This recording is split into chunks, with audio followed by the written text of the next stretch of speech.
star, it is not the moon, or it is not the sun, it is not the trees, it's not the rivers, it's not the sky, it's not the rain, it's not the wind. Taghut is a human being. It's any human being who steers human being away from divine loftiness.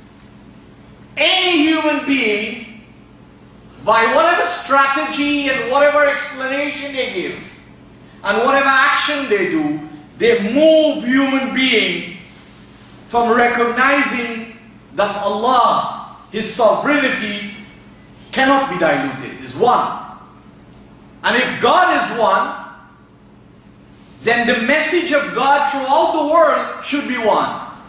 The messengers of God, no matter which age they came in, and which people profess to love them, and cherish them and follow them, they should see one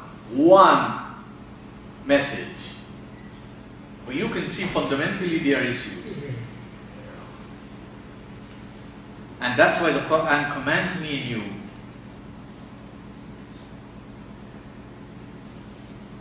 and it tells us that this is the condition to hold on in no ordinary way to divine guidance. And it says that in chapter 2, 256, وَمَنْ يَكْفُرْ بِالطَّاغُوتِ. If you notice the verb here, وَمَنْ يَكْفُرْ شَرْطِيَّة بالعربية. It is conditional. It is not وَمَنْ يَكْفُرُ. The verb is شرطية. وَمَنْ يَكْفُرْ.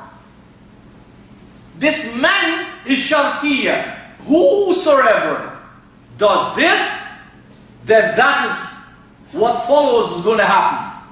وَمَنْ يَكْفُرْ بِالطَّاغُوتِ. Anybody who rejects Taghut, who rejects human beings, bringing their own explanation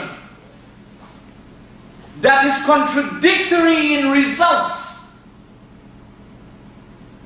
and spirit to divine loftiness. وَمَنْ يَكْفُرْ بِالطَّاغُوتِ وَيُؤْمِنْ بِاللَّهِ. So this is the condition.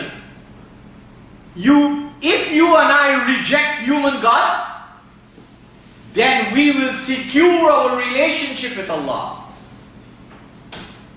فَقَدْ اسْتَمْسَكَ بِالْعُرْوَةِ الْوُثْقَى. Then the proof of it, that you and I reject Taghut, what is going to happen? If you reject Taghut, we can exist in vacuum. We are going to hold on to Allah. We are going to secure Allah in our life. فَقَدْ اسْتَمْسَكَ بِالْعُرْوَةِ الْوُثْقَى لَا انْفِصَامَ لَهَا. Then what is going to happen? You and I are going to be preoccupied with the Qur'an. The fact that most Muslims are not preoccupied with the Qur'an, the question is, are we in fact doing the opposite? Are we establishing Iman with Taghut? Because how would you explain that we are not a people? I don't mean to hold the Qur'an physically. Istamsaka means to search for every way and mean to grasp the Qur'an. That's the verb. Because alif, sin and ta, when it is added to the verb, it means to pursue with all possibilities to arrive at the root meaning. This is the fundamental meaning. So this is what the Qur'an is asking you and me. And I've reminded myself and you over the weeks. The Prophet himself was called to order. Allah wanted to alert him, to sensitize him, to teach him, to educate him, to ensure that he does not miss the important fact. And what's the important fact? And you can check it for yourself. And one of the things that I admire, that I never seen my whole life growing up as a child. I never see this in my whole life growing up as a child. And I've been to Muslim countries near and far. And I don't see this. And I want to congratulate the sisters and the brothers, or people who come to the Jummah or go to classes with pen and paper. I want to congratulate you for this. Because it is tradition not to go with anything.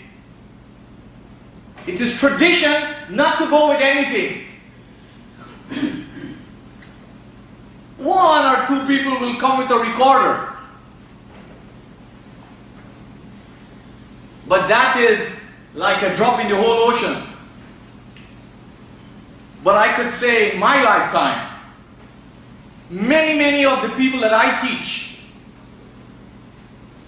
they have found the need to walk with pen and paper. And I tell you something, you're an example to all of us. And this is the beginning of the right way. I wonder why people do not walk with pen and paper. Is it because we can remember? Well, you'll be surprised how well we do not remember. How corrupt is our memory. Because we quote and misquote people. We think we remember what this man said. And you know what? I give chapter and verse most of the time. I might forget to give it, that's the only reason. Why? Because I'm by myself and nobody by himself is any authority. The authority is the divine text. That I would like you to have the opportunity to go back and review it. And if you don't find the translation that I'm giving, say, brother, how did you arrive at this translation? And I'll be happy to give you the meaning in the Arabic language for you to look for yourself and then decide whether you want to stick with the traditional translation or you want to look for a loftier and a more sublime translation, which is your responsibility too. Unless, of course, without any ability or any knowledge, you already decide that this translation is the best. I am trying just to be like a student and to help you as a student to be the ones to make the final decision in your own life. Because I have no authority to make decision for you. And you should not put that responsibility on me. So I want to thank you for bringing pen and paper, and I hope all of us who come from offices, I don't see it's a big issue. My suggestion is walk with something to record the khutbah. Change your life little by little. Take back something to your family. This is a good step. So as I was saying, Allah was alerting the Prophet. Because unfortunately, many people feel prophets are born with the whole guidance in their brains. There is no evidence for this. There is no evidence for this. Okay? This is a statement that is made to uneducated people, and they like it. Because they feel if they accept it, that means they love the Prophet. Prophets were taught every moment through divine guidance. And there were times when their community challenged them. And they had to remain still because they didn't have the tools. They didn't have the information. They didn't have the guidance. It's not they had the guidance in their back pocket. They could pick it out and throw it to them. So even Allah is teaching the beloved Prophet. And He said in chapter 4, verse 60, أَلَمْ تَرَ إِلَى الَّذِينَ يَزْعَمُونَ أَنَّهُمْ آمَنُوا بِمَا أُنزِلَ إِلَيْكَ وَمَا أُنزِلَ مِنْ قَبْلِكَ. Have you not observed those people, O Prophet, who assume in the local language that they believe in what was revealed to you and what was revealed before you,